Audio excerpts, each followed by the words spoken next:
और अधिक सत्संग सुनने के लिए हमारे चैनल को सब्सक्राइब करें तथा घंटी जैसे बटन को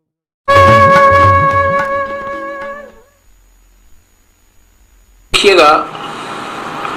अथर्ववेद के अंदर कांड नंबर 4 ये आपके सामने है। अथर्ववेद कांड नंबर 4 और अनुवाक नंबर 1 में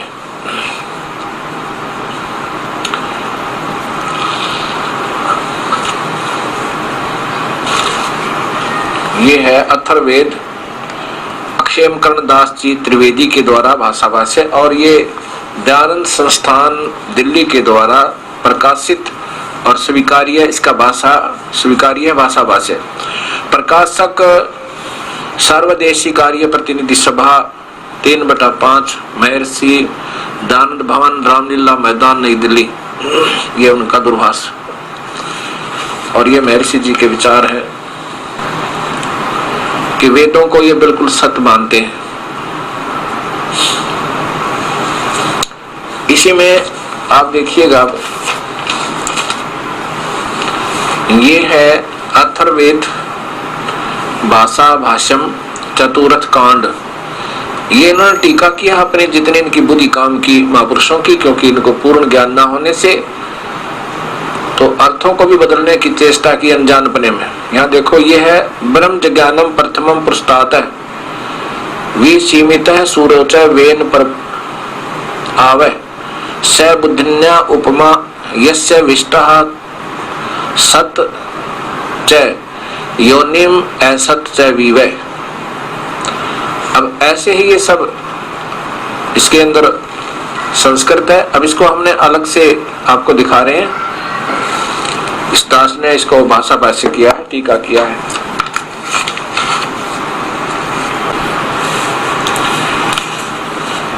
इसका ऐसे अर्थ बनता है, ब्रह्म ज्ञानम प्रथमम प्राचीन अर्थात सनातन ब्रह्मम माने परमात्मा ने जय प्रकट होकर, ज्ञानम माने अपनी सूझबूझ से, पुरुषतात माने शिखर में अर्थात सतलोक आदि को, सुरुचय स्वप्रकाशित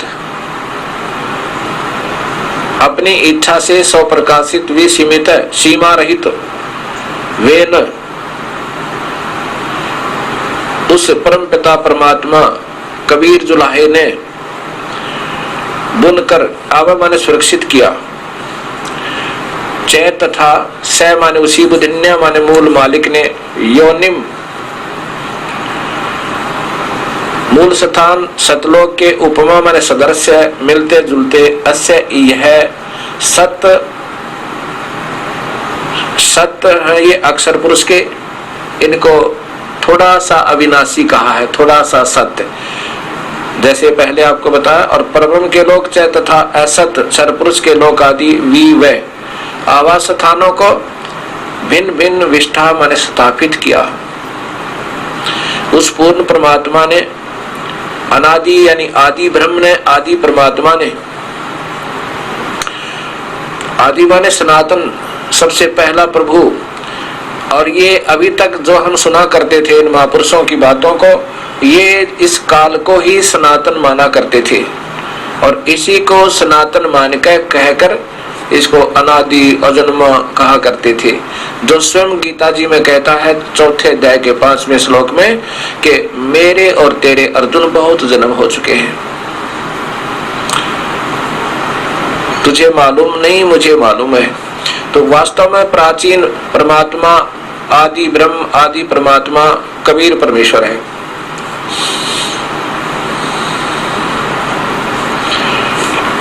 उसने प्राचीन अर्थात सनातन परमात्मा ने प्रकट होकर अपनी सूझबूझ से शिखर में अर्थात सतलोक में स्वप्रकाशित सीमा रहित उस जुलाहे भगवान ने, कबीर भगवान ने ताने की तरह तन कर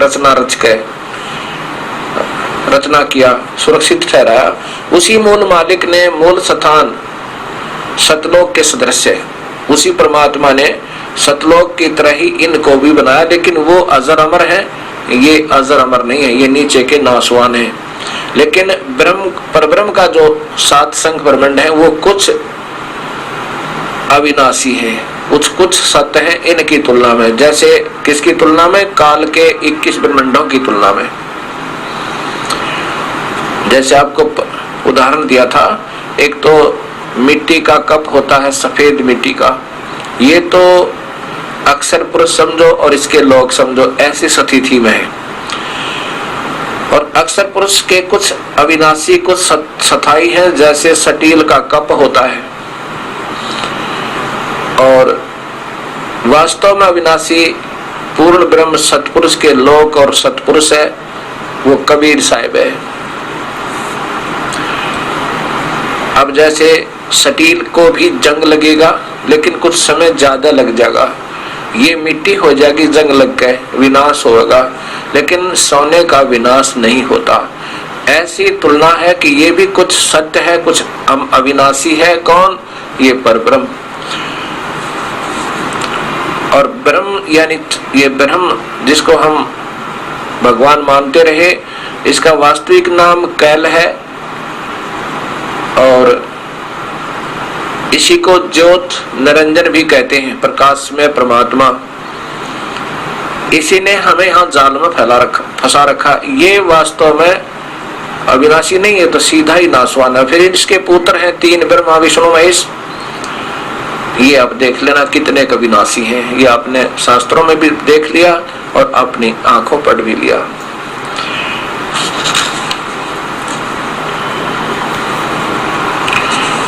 अब अथर्ववेद कांड नंबर 1 का श्लोक नंबर 2 सुनाता हूं। अयम माने इसी, पित्रा माने जगत पिता परमेश्वर ने, ये तो इस, अग्रे माने सर्वोत्तम, प्रथमाय माने परानंदिनी, राष्ट्रीय राजेश्वरी शक्ति अर्थात पराशक्ति को जनु से उत्पन्न करके भुवनिष्ठ लोकों की स्थापना की। उस परम पिता ने सबसे पहले एक प्रानंदिनी, प्रथमाय, सबसे पहले वाली अपनी जो वहां उनकी प्रानंदिनी शक्ति है, उसको उत्पन्न करके फिर लोगों को उसके आधार पर स्थापित किया हुआ है। तस्मा माने उसी परमेश्वर ने, सुरुचय माने अपनी इच्छा से, एतम माने इस, प्रथमाय माने पराशक्ति के द्वारा, हवर अहम, एक दूसरे के वियोग को रोकने अर्थात आकर्षण शक्ति के द्वारा। ये हवर, इसका सीधा अर्थ बनता है हवरम, हयम, अहम के एक दूसरे के वियोग को रोके रखने वाला, शरणांतु कभी न समाप्त होने वाला, धर्मम माने गुण, कभी ना समाप्त होने वाले, आकर्षण शक्ति के कभी ना समाप्त होने वाले गुण, एक दूसरे को खींचे रखने वाले गुण जो कभी समाप्त नहीं होता, उसको, उससे इन सब को धारण किया हुआ, धास्यवे, इनको अपने रोका हुआ है। अब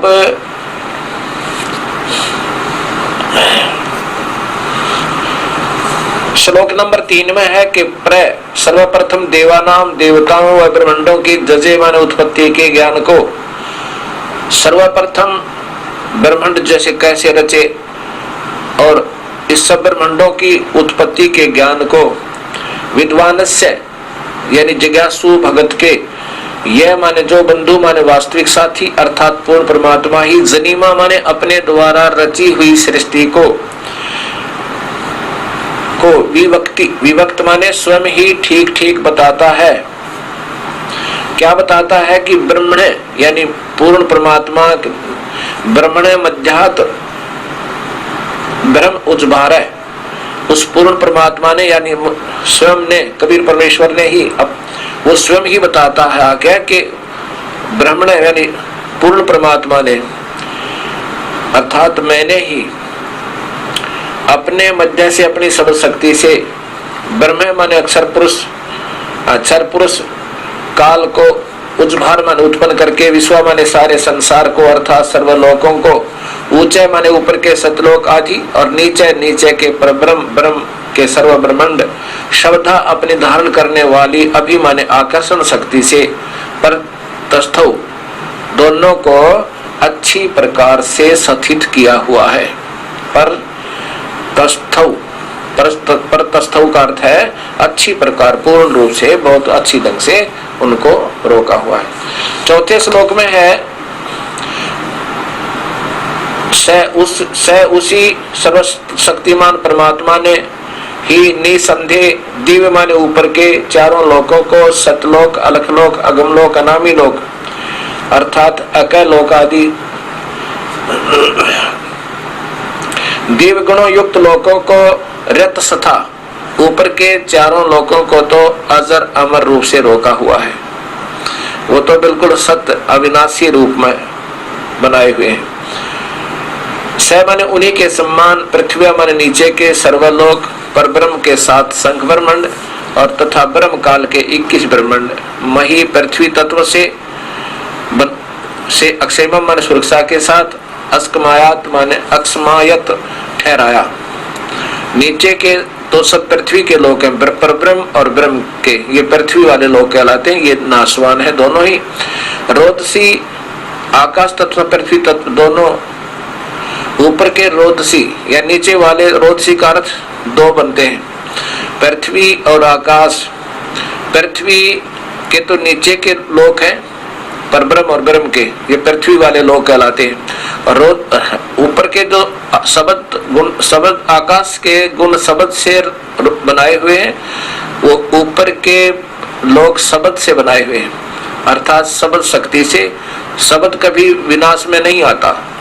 आकाश का गुण शब्द है और शब्द शक्ति से ऊपर रचे हुए हैं, शब्द अविनाशी होता है।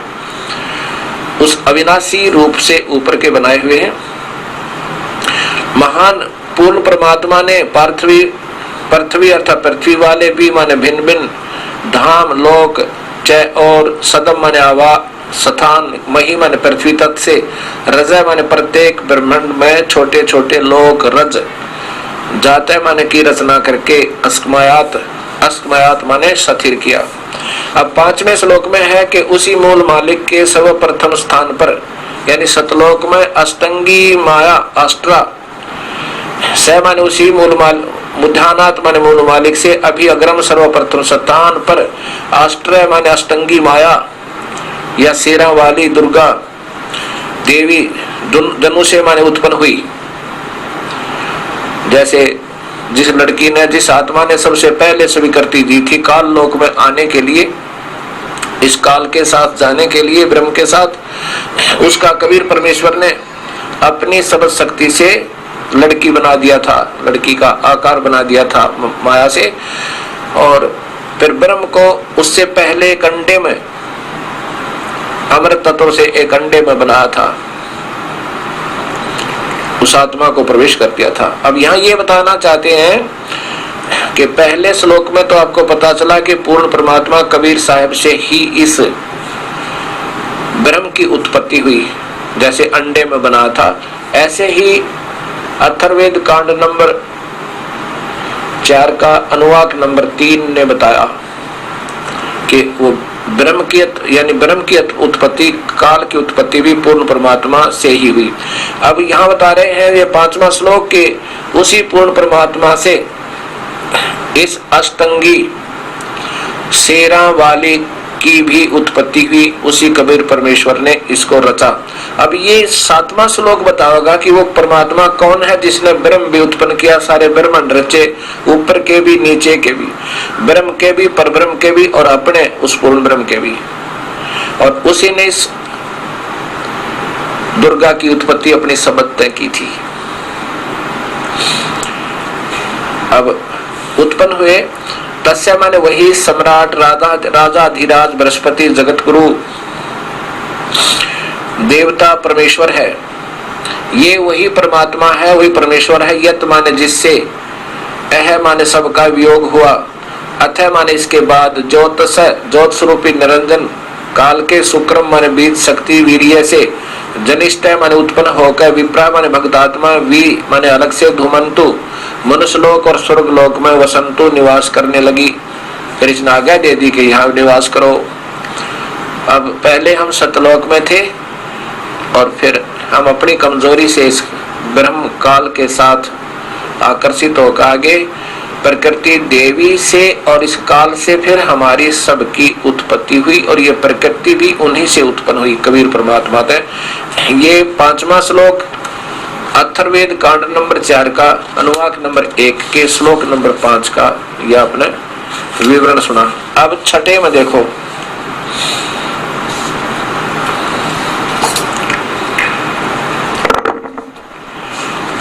छठे में लिखा है कि नूनम माने निसंदेह, नूनम निसंदेह वही परमात्मा ही,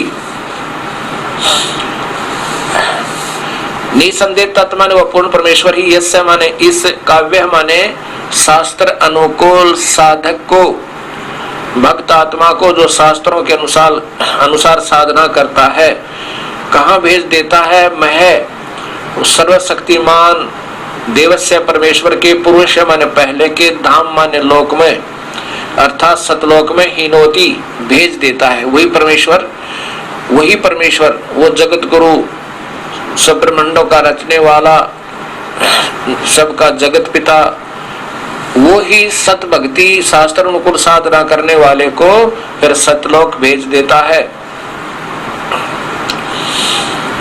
और वहां जाकर के ये भक्तात्मा अपने पुराने स्थान से, जहां से हम बिछड़े थे, वहां पहुंच के फिर इसको पता लगता है कि हम कैसे काल के जाल में फंसे थे और हम वहां कितने दुखी थे, अब काल के लोक में।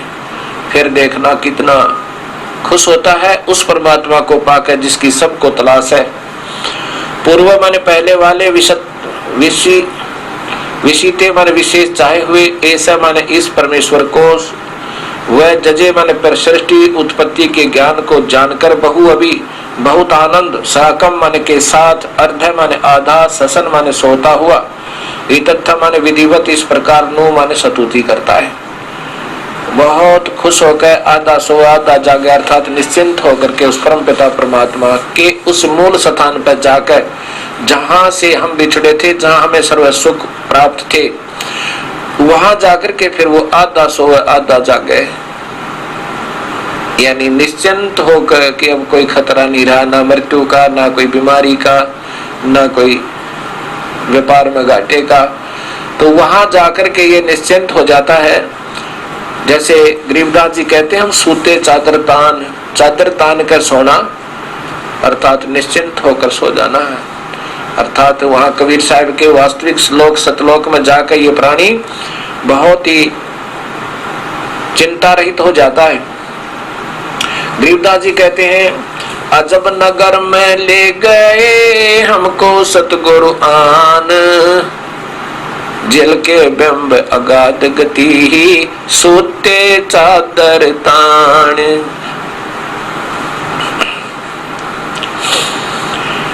अब 7वां श्लोक बताता है कि वो परमात्मा है कौन। क्या लिखा है कि ये अथर्वाणम पित्रम देवबंधु बृहस्पतिम नमसा अवच गच्छात तवम विश्वेशाम जनिता यथा स कबीर देव न दबाते स्वधावान।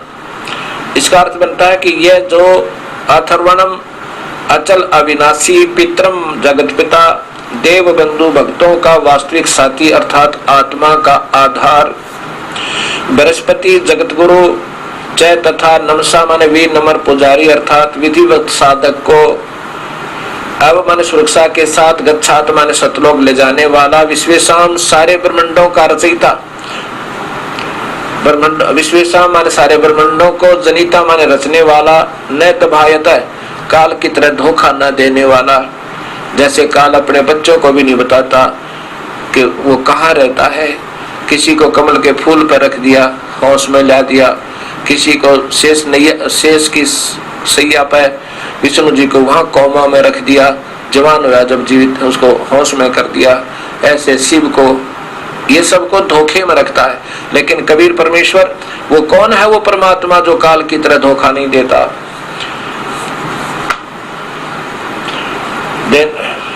काल की तरह धोखा न देने वाला, स्वधावान माने स्वभाव गुण वाला, यथा ज्यों का त्यों।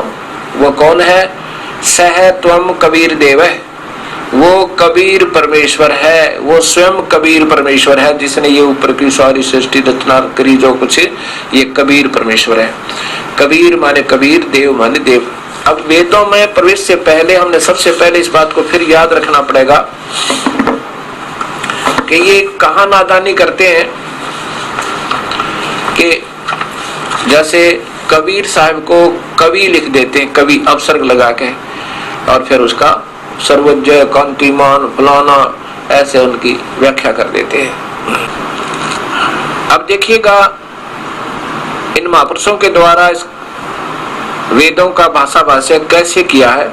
यही वही अथर्ववेद श्री अक्षेम कर्ण त्रिवेदी के द्वारा इसका टीका किया है, और ये वही अथर्ववेद है।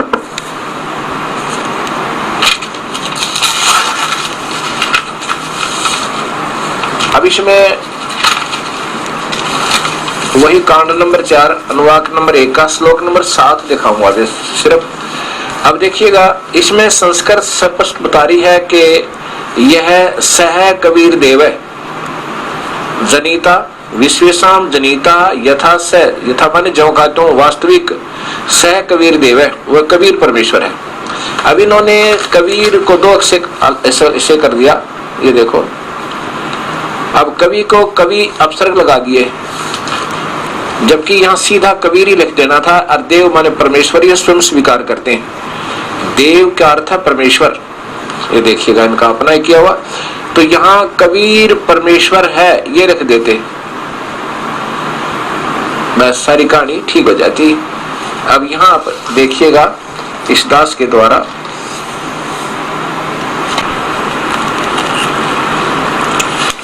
वास्तविक व्याख्या क्या, कि जैसे कोई दूध की महिमा गावे और उसकी महिमा में बतावे कि दूध बड़ा पौष्टिक आहार है। दूध ना लिखे, दूध नहीं बोल कहे, संस्कृत लिखी हो कि पौष्टिक आहार असी सवेदसी और सबके पीने योग्य है, सह दूध असी, कोई लिख दे कि वो दूध है, संस्कृत तो ऐसे हो, और उसका सरलार्थ करता कर दे कि वो सफेद सफेद है, पौष्टिक आहार है, पेय पदार्थ है, सबके पीने योग्य है। और जहाँ दूध आवे वहां दूध ना लिख दे वो सफेद सफेद, वो पौष्टिक आहार पेय पदार्थ है। बताओ फिर उसको कौन ढूंढेगा। तो वहां सब व्याख्या करके ये लिखना चाहिए था कि वो दूध है जिसके गुण गाए। ऐसे ही ये आपको ये ऐसे समझना पड़ेगा जैसे ये यजुर्वेद है। ये आप देखिए जैसे ये यजुर्वेद है, और यजुर्वेद के अंदर सबसे पहले ये देखिए, ये यजुर्वेद है, इसके ऊपर अपसर्ग लगे हुए हैं। इनको अलग से लिखेंगे तो यहाँ 2 बिंदी लगा दो और वेद अलग लिख दे, इसका संधि छेद हो गया। और इस 2 बिंदी की जो आधार है, अगर ये लाइन नीचे र लिखकर और नीचे अपसर्ग वो अलंत लगा दे तो भी ये यजुर्वेद है। अपसर्ग लगाएंगे तो भी यजुर ही बोला जाएगा। तो ये है, इसमें यजु का वास्तविक अर्थ, कोई भी किसी चीज का नाम रखा जाता है उसका कोई अन्य शब्द भी बनता है, उसका अर्थ भी बनता है।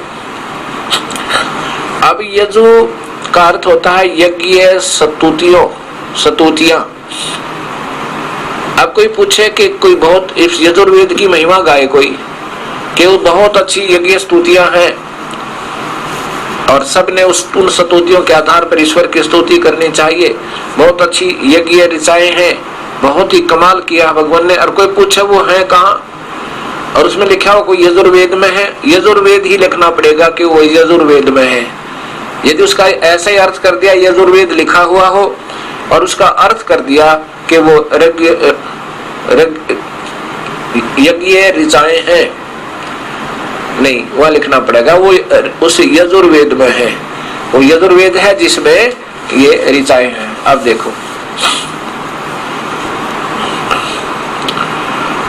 इसी प्रकार मान लीजिए इस यजुर्वेद के ऐसे संधि छेद करें। अब यजुर्वेद के संधि छेद करके लिखें यजुर्वेद, ऐसे लिख दें तो सही है, तो भी इसी पवित्र पुस्तक का बोध कराती है ये शब्द, और ये भी इसी का कराएगा। ऐसे ही यजु जमाम वेद, तो भी ये यजुर्वेद ही कहलाएगा, भी वही पवित्र पुस्तक यजुर्वेद ही है का बोध है। इस जिसमें यज्ञ स्तुतियों की ऋचाएं हैं, उस धार्मिक पुस्तक को यजुर्वेद कहते हैं। ठीक इसी प्रकार चारों वेदों में लिखा है कि वह कबीर देव है, हम उसको कबीर साहिब कहते हैं। साहिब माने देव, परमात्मा, प्रभु, देव कबीर प्रभु, कबीर परमेश्वर, कबीर अल्लाह, कबीर रब, कबीर गॉड, कुछ भी कह सकते हो, वो कबीर है। जो सर्वशक्तिमान जगत पिता, सर्वश्रेष्ठ रचनहार, कुल मालिक तथा पाप कर्मों को काटने वाला, वह काल की कारागार से छुड़ाने वाला अर्थात बंदी छोड़ है, वो बमबारी है। उसको कबीर देव ऐसे लिखें तो भी इसी परमेश्वर का बोध है, ऐसे लिखेंगे तो भी, ऐसे लिख देंगे तो भी कबीर परमेश्वर इसी का बोध है। यहां देखिए नीचे, अब कवि का अर्थ शब्दकोश में ब्रह्मा सूर्य आदि लिखा, तो भी ब्रह्मा का अर्थ सृष्टि रचनहार। ये त्रिलोकीय ब्रह्मा तो केवल जीव उत्पत्ति करने वाले के कारण प्रभु ब्रह्मा कहलाता है, लेकिन वास्तव में सृष्टि रचनहार कबीर परमेश्वर है। अब इसको याद रखते हुए अब सभी वेदों को पढ़िएगा और सुनिएगा। अब इसी सृष्टि रचना का प्रमाण, अब यही सृष्टि रचना का प्रमाण आपको ऋग्वेद भी देगा। ऋग्वेद जो आधा महर्षि दानंद जी के द्वारा भाषा भाष्य कहा गया है और आधा किसी दूसरे ऋषि संत के द्वारा, और वो आर्य समाज को मंजूर है कि उसमें जो लिखा वो सत्य है, इसलिए उन्होंने प्रकाशित किया। ये देखिएगा,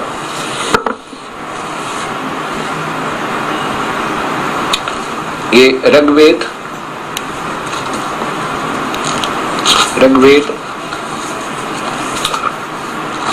और महर्षि दानंद संस्थान द्वारा ही ये भाषा भाष्य है।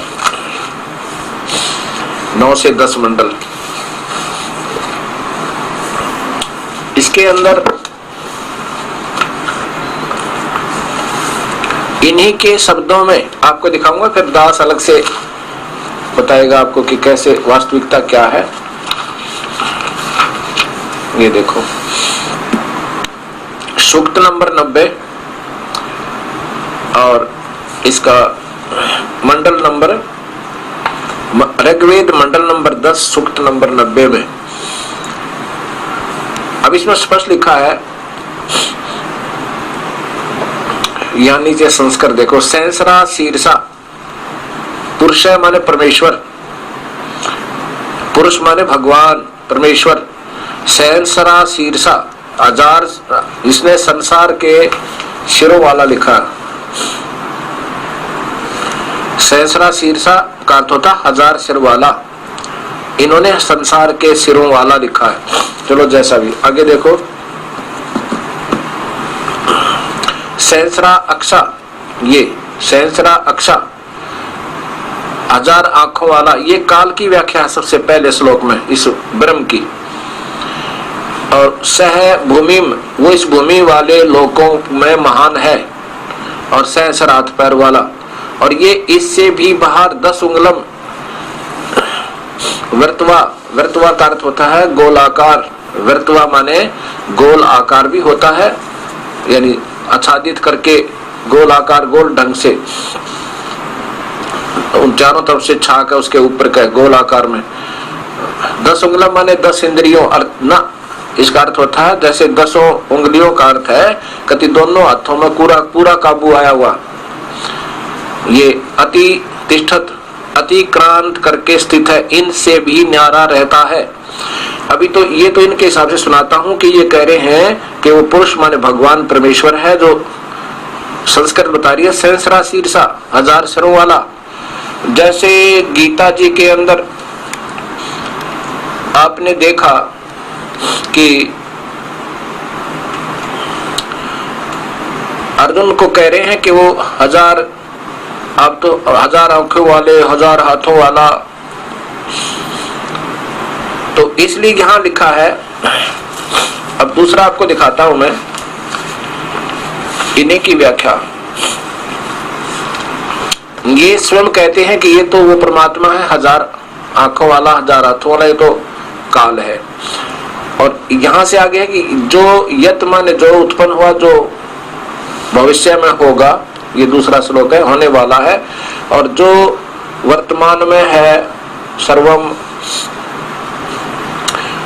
पुरुष माने वो भगवान परमात्मा ही है, वो परमात्मा ही है जिससे सब कुछ हुआ, आगे होगा, जो हो रहा था। और जो ये अमृतवय का स्वामी है, ईशान माने स्वामी, यत माने जो, अने माने प्रकृति से, अन का अर्थ होता है ये अन से ही दोनों लोकों में, पृथ्वी लोक वालों में, ये मैं आगे बताऊंगा, बढ़ता है। अब तीसरे में देखो, ये स्पष्ट करते हैं, एतावान इतनी, अस्य माने इस पुरुष की, महिमा माने जगत अधिभूति है, और सह पुरुष माने वह परमेश्वर, तो अतः माने इससे भी ज्ञान माने बड़ा है। अर्थात दो भगवान थे, ये आप स्वीकार कर रहे हैं, जो भगवान को निराकार और एक मानने वाले कह रहे हैं कि वह परमात्मा तो उस काल से भी बड़ा है। सह और माने और, चाहे माने वह पुरुष माने वह परमेश्वर, तो अतः माने इससे भी ज्ञान बड़ा है। मैं ये दिखाना चाहता हूं। आगे देखो, अब श्लोक नंबर 5 में इन्हीं की भाषा में गोलमोल करते करते भी नहीं रोक सके। ये देखिए, तस्मात् उस परमेश्वर से, अधिष्ठित प्रकृति से, विराज है, विराट, विराट का अर्थ है विराट, विराट भगवान रूप अजायता मान उत्पन्न होता है। उसी विराट, विराट भी उस परमात्मा से उत्पन्न होता है। विराज अधि, विराट के ऊपर अध्यक्ष रूप में है। वो परमात्मा जिससे सब कुछ उत्पन्न होता है, वो तो इस विराट से भी ऊपर, विराज अधि, विराट के, इस काल के ऊपर अध्यक्ष रूप में भगवान है, पुरुष है। यहाँ भूल गए, ये विचलित हो जाते हैं, यहाँ पर पुरुष को पुरुष ही लिख दिया। वो परमेश्वर इससे भी ऊपर है। ये देखो, ये उससे भी ऊपर है। अब देखो, पश्चात, विराट के पश्चात, उस काल के उत्पन्न करने के बाद, भूमि माने भूमि वाले, इसके अनंतर पूरे माने नाम, नाना नगरों को उत्पन्न करता है। यानी इस काल को पैदा करके उसके बाद फिर उसके नाना प्रकार के लोगों को उत्पन्न करता है। ये छुपाते छुपाते छुपाते छुपाते दबा दबा कर सच्चाई को फिर भी नहीं छुपा पाए। और फिर आगे लास्ट में लिखा 15वें में, ये देखो, ये लास्ट वाले श्लोक में ये स्वयं स्वीकार करते हैं, सूक्त नंबर 90 का। अब आगे देखो 15वें श्लोक में, 16वें श्लोक में स्पष्ट करते हैं। अब इसका भावार्थ ये बनता है कि सभी नाम कमाई करके, सच्ची भक्ति करके भक्तात्मा वहां चली जाती हैं जहां पर हम पहले रहते थे। इसका ये अर्थ बना संस्कृत का। अब इन्होंने छुपाते छुपाते भी नहीं छुपा पाए। क्या लिखा है कि दिव्य शक्तियां यज्ञ माने संगीत करण आदि के, अथवा अग्नि से यज्ञ सृष्टि रूपी यज्ञ को अजंत माने करते हैं। और क्योंकि तानी माने वे संसार के धारक बल मुख्य हैं, यानी जो ठीक ढंग से भक्ति करते हैं उनमें शक्ति भक्ति आ जाती है, और वो उत्तम है, वही मुख्य है, वही सबसे उत्तम है जो सही ढंग से भक्ति करते हैं। और उसी के कारण वे ही महिमान माने महान सामर्थ्य वाले हुए। जो सच्ची भक्ति करते हैं वही महान सामर्थ्य वाले यानी भक्ति युक्त हुए। नाकम माने आनंद पूर्व परमेश्वर को सचंत निमित्त कारण रूप से प्राप्त होते हैं, यानी वो सच्ची भक्ति करने वाले उस परमेश्वर को प्राप्त होते हैं। यत्र माने जिसमें, जिस स्थान में, पूर्व माने पूर्व सृष्टि, पूर्व सृष्टि के साध्य माने सृष्टि साधन संपन्न, देवा माने देव शक्तियां यानी पहले वाली आत्माएं रहती हैं। इससे ये सिद्ध हो गया कि इस वेद में ये लिखा है कि वो परमात्मा और है जहां सच्ची भक्ति करने से प्राणी चले जाते हैं, और जहां पर पहले की सृष्टि के, ये देखो पूर्व सृष्टि जिसमें कहाँ चले जाते हैं, जहां पर पहले की सृष्टि के साधन संपन्न या दिव्य शक्तियां रहते हैं।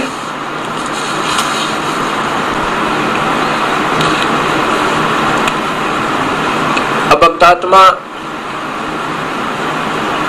ऋग्वेद मंडल नंबर 10 और सूक्त नंबर 90 को अब सुने, जो इसका वास्तविक व्याख्या बनती है। इसके 2-4 श्लोक सुनाऊंगा, ज्यादा नहीं, ये 16 श्लोक हैं इसमें। उसको आप स्वयं पढ़ोगे। परिभाषा प्रभु की ये पुस्तक आपके पास आएगी, अभी शीघ्र ही आने वाली है। विस्तृत इसके अंदर आपको जानकारी मिलेगी। प्रथम श्लोक है, तस्मात् उस परमेश्वर सत्पुरुष की सब शक्ति से विराट है। ये काल विराट अर्थात सत्पुरुष ब्रह्म काल ज्योत निरंजन अजायत उत्पन्न हुआ। बिल्कुल सीधा सा अर्थ बनाए 5वें का, ये तो 5वां है, पहला सुनाता हूं आपको। पहले में लिखा कि सहस्रा शीर्ष पुरुष है, माने विराट पुरुष काल भगवान सत्पुरुष। सहस्रा शीर्षा 1000 सिर वाला, सहस्रा अक्षय माने 1000 आंखों वाला, सहस्रा पाता अर्थात 1000 पाता पैरों वाला। इस ये 1000 कला का भगवान है और ये 1000 रूप बना सकता है एक बार। ये काल 1000 कला का है, तो ये अपने एक मुख दिखा के 2-4 मुख भी दिखा सके, 1000 मुख भी बना सके, 1000 हाथों भी दिखा सके। इसमें इतनी ही पावर है। और ये 1000 सहस्रा अक्षा वाला इसलिए कहा गया है। वाला भूमि माने पृथ्वी वाले 21 ब्रह्मांडों को, विश्वस्त माने सब ओर से,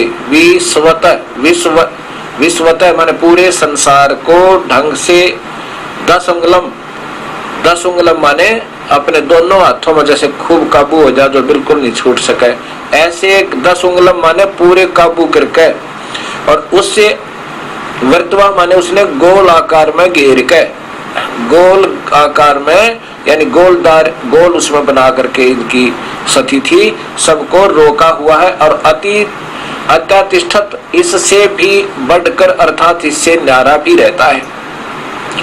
इस श्लोक से के समझने के लिए और इससे आगे चलने से पहले ये आप ब्रह्मांड देखिए, एक ब्रह्मांड का चित्र, इससे आपको सही समझ में आएगा।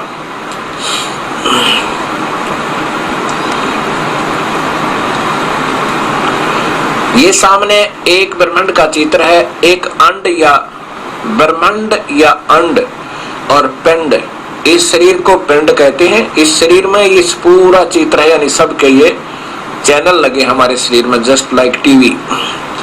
ये नीचे के लोग हैं 7 लोग, और ये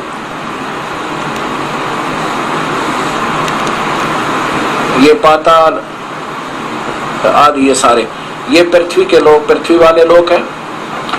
ये पृथ्वी है जिस पर हम रहते हैं।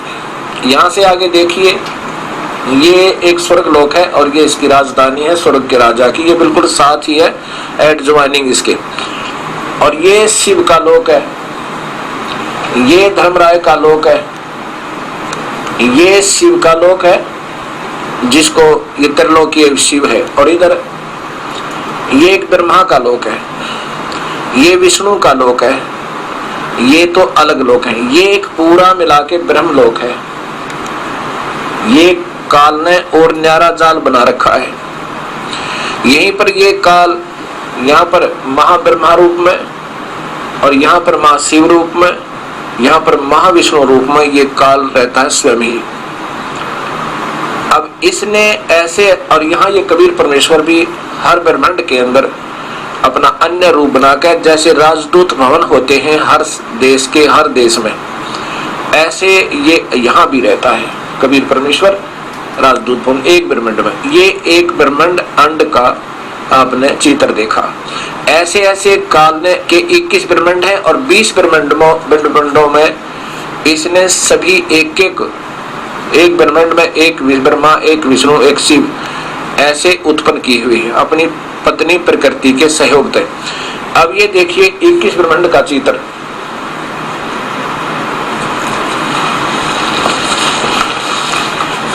ज्योति निरंजन काल ब्रह्म के लोक 21 ब्रह्मांड का लघु चित्र। ये क्या किया है काल भगवान ने, ये देखो, ये अब यहां देखो, ये एक महाब्रह्मांड है। पहले तो ब्रह्मांड दिखाया आपको, ये महाब्रह्मांड है एक। इसमें ये 5 ब्रह्मांडों का, 5 ब्रह्मांडों का ग्रुप करके एक महाब्रह्मांड बना रखा है।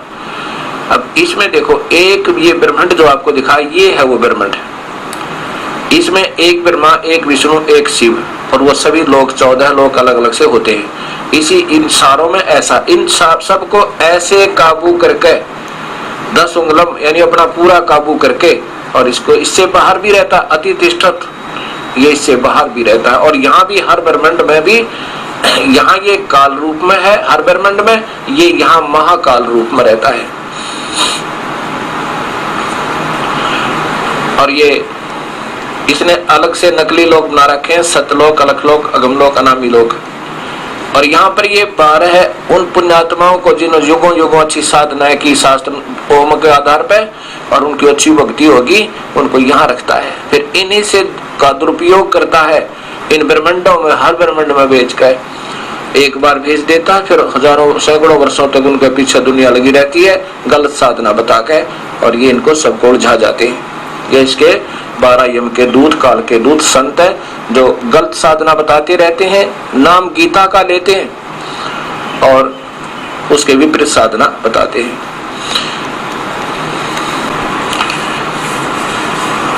अब जैसा कि आपने ये चित्र देखा, इसमें 12 अचिंत भक्तों के स्थान है। वो कौन है? वो पुण्य आत्मा जिन्होंने काफी वर्षों तक पहले युगों में शास्त्र अनुकूल वेदों अनुसार साधना की, हजारों वर्षों तक अपने तन मन धन लगा के फिर उनको अच्छी सुविधा देता है। वो बहुत ही और अच्छी सुविधा दे रखी है, उनमें रखता है।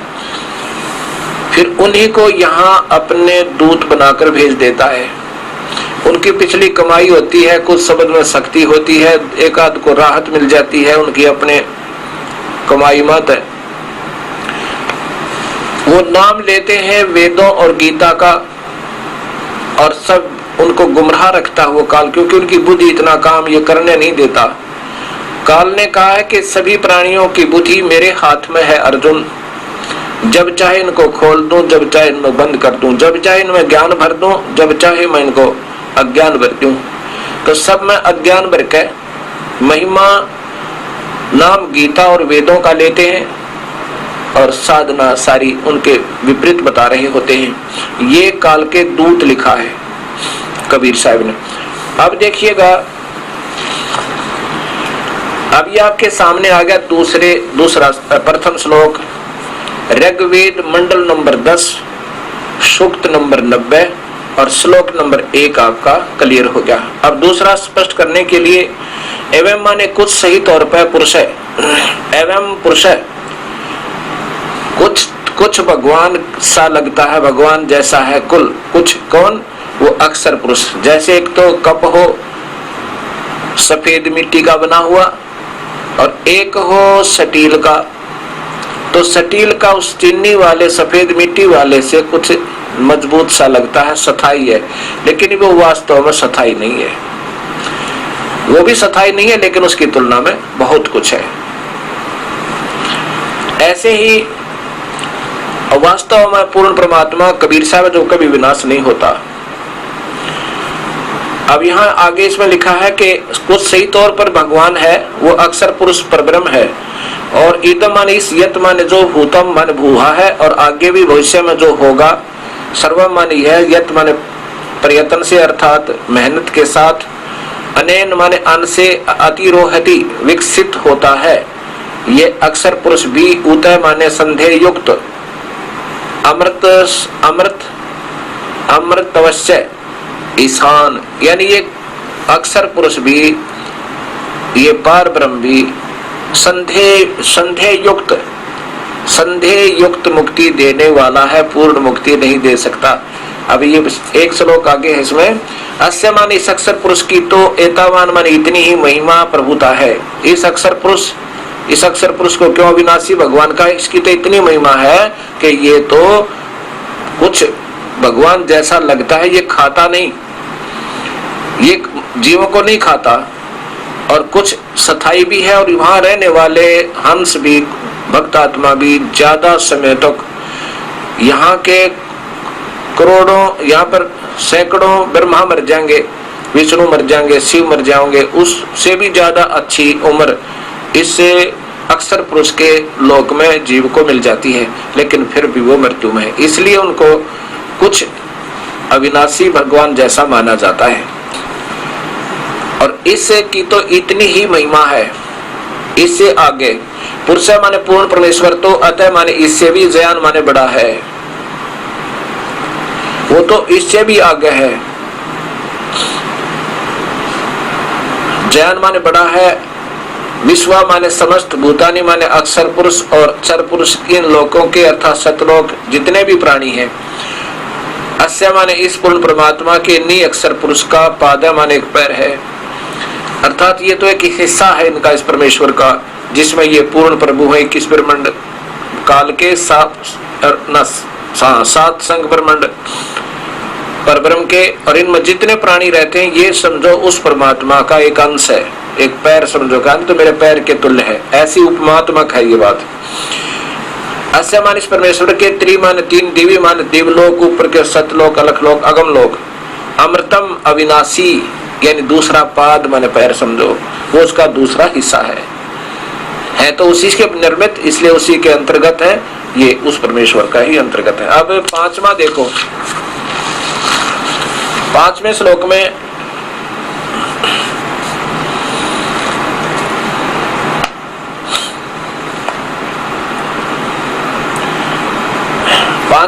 लिखा है कि तस्मात् मानुष परमेश्वर सतपुरुष की समझ शक्ति से विराट माने विराट युग काल भगवान चर पुरुष, अजायता माने उत्पन्न हुआ है, पश्चात माने इसके बाद, विराज माने विराट पुरुष अर्थात काल भगवान से, अधि माने बड़े, इस काल से अधि पुरुष है, विराट अधि पुरुष है, इस विराट से भी तब बड़े यानी सर्वशक्तिमान परमेश्वर ने भूमि माने भूमि वाले ब्रह्म तथा परब्रह्म के अति अत्यरिचत अच्छी प्रकार रचा, लोगों को अच्छी प्रकार रचा। अथय माने तब, पूरे माने छोटे छोटे लोग, स मानुष परमेश्वर ने ही जाता माने उत्पन्न किया। उसी परमात्मा ने उस पर अक्षर पुरुष और इस नीचे के उस अक्षर पुरुष के 7 संग ब्रह्मांड और नीचे के इस काल के 21 ब्रह्मांड, उसी परमात्मा ने ही स्वयं ही उनको रच के और न्यारे न्यारे दिया। अब यहाँ पर सपत और त्रिसप्त, सपत और त्रिसप्त, त्रिसप्त माने 21 ब्रह्मांड तो काल के, और सप्तुष सप्त संग 7 संग ब्रह्मांड अक्षर पुरुष के। अभी दिखाता हूँ, इसी के श्लोक नंबर का 4 रह गया बीच में, 5वां आपको सुना दिया। 4थे में लिखा है कि पुरुष माने यह अविनाशी परमात्मा, ऊर्ध्व माने ऊपर, त्रि माने 3 लोक जैसे सतलोक, अलखलोक, अगमलोक, जो बाद में रचे है मालिक ने, उसके पाद माने पैर अर्थात ऊपर के हिस्से में, वो जो पहले बताया ना ऊपर के लोक, तो इसके एक अंग है यानी अविनाशी अंग है, उसमें उद्वत माने विराजमान है, वो तो परमात्मा वहां रहता है, ऊपर के लोकों में रहता है, तीनों में आकार रूप में। और अस्य माने इसी परमेश्वर पूर्ण ब्रह्म का, पाद माने एक पैर अर्थात एक हिस्सा, जगत रूप, पुनः माने फिर, ई माने यहाँ, भवत अभवत माने प्रकट होता है, और फिर ऊपर के तो वो वहां मालिक रहता है, और फिर नीचे के भी उसी से प्रकट होते हैं।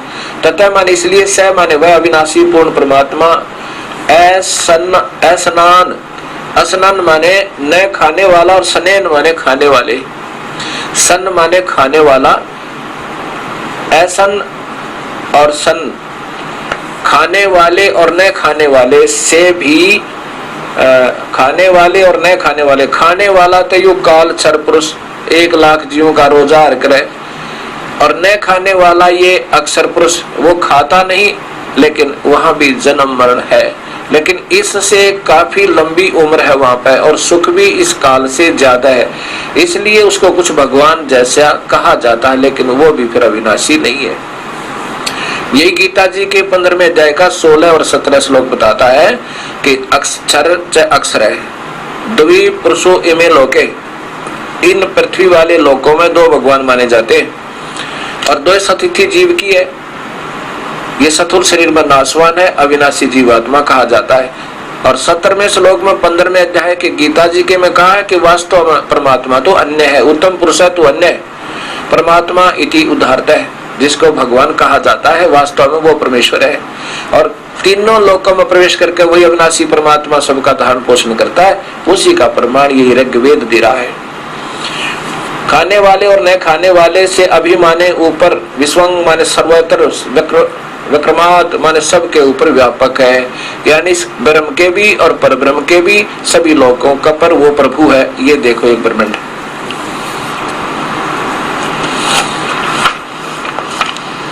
ये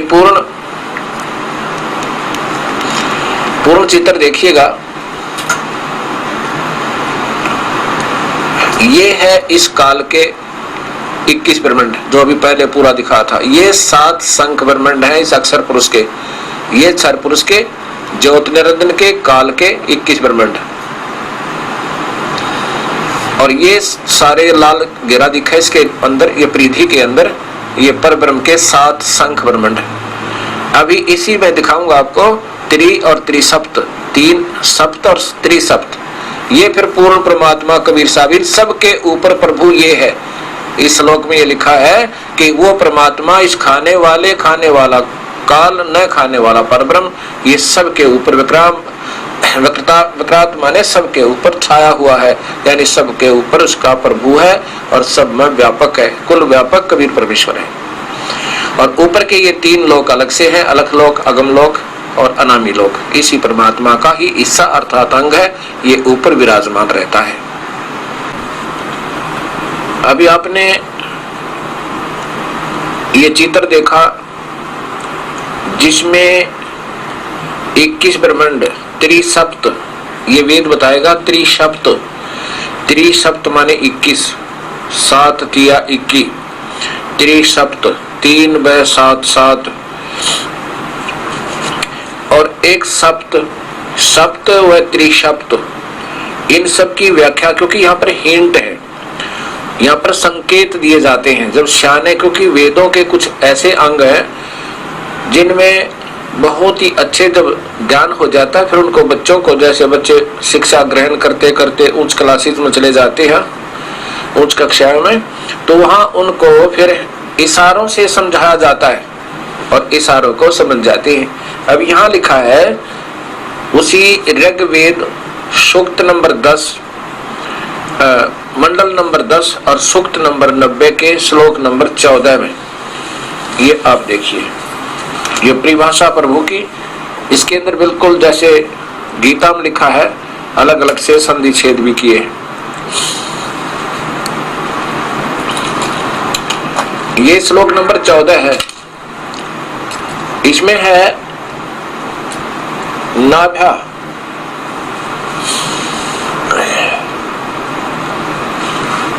श्लोक नंबर 15 देखो, 15 ऊपर इसी में,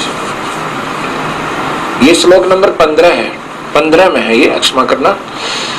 सप्त अस्य आसन प्रीधे, प्रीधे माने गोलाकार परिधि में, वृत्ताकार, त्रिसप्त, ये त्रिसप्त 21, समीधे करते हैं देवा यत,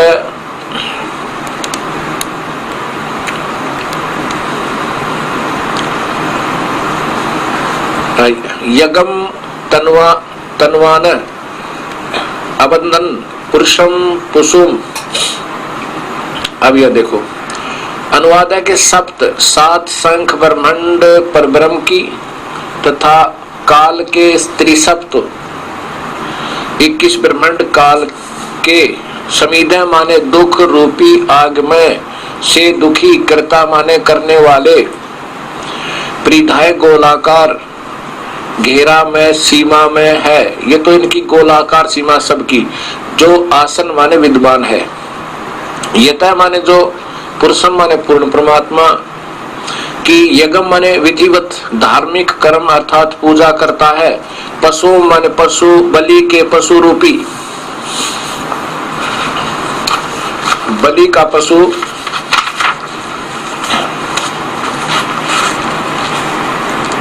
देव मन भक्तात्माओं को तन वान काल के द्वारा रचे फैलाए बंधन जाल से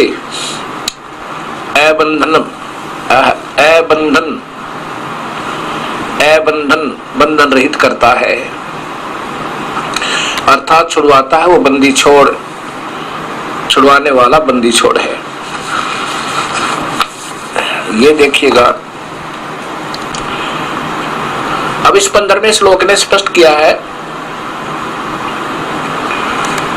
कि इन 7 संख ब्रह्मांड,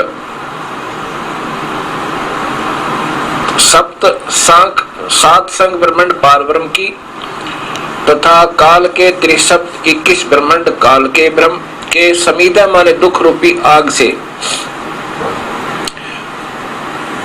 7 संख ब्रह्मांड तो काल के हैं ना, उसके परब्रह्म के हैं, और 21 ब्रह्मांड इस काल के हैं। त्रिसप्त काल के 21 ब्रह्मांडों के समीदा माने दुख रूपी आग से दुखी। इन दोनों ही लोकों में जीव वैसे तो दुखी है, क्योंकि जन्म मरण है, पशु जोनी है, तो दोनों में दुख है। इसमें इतना ज्यादा दुख है कि ये काल खाता है तपस्या भून का, और वो पर ब्रह्म खाता नहीं। बस इतना अंतर नहीं, दुखी दोनों ही है। समीता माने अग्नि रूपी दुख रूपी आग के करता माने करने वाले से दुखी करने वाले करता है। प्रीत है यानी प्रीथाय माने गोलाकार में प्रीत है, उस गोलाकार सीमा में है, उनकी ये सीमाएं हैं, ये तो हद है। आसन माने विद्यमान है। यत माने जो, पुरुष माने पूर्ण परमात्मा,